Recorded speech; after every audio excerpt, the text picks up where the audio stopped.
मनोरमा नगर है। मनोरमा नगर का मतलब होता है सुंदर और सुखद। जब सुंदरता भी यहाँ है और सुख भी यहाँ है तो दुख, सारा का सारा दुख विरोधी खेमे में पहुँचेगा। ये हालात बहुत नाजुक है। हमें अपने संविधान को बचाने के लिए, इस लोकतंत्र को बचाने के लिए एकजुट होकर राजन विचारक जी के लिए, उनके लिए मजबूती से काम करें।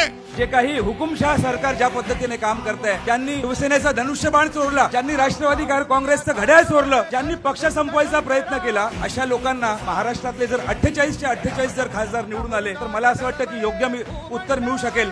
और यही केंद्र बिंदु है जिससे यही पन्ना खोके को गद्दारी की सजा मिलने वाली है 20 तारीख को। ठाणेवासी ही उनको गद्दारी की सजा देने वाले हैं। कोणताही प्रचार न करता निवडून येतील, त्यातले ठाणे आणि दुसरं बारामती। मोदी हा नकली फकीर आहे, आनंद दिघे खरा फकीर होता।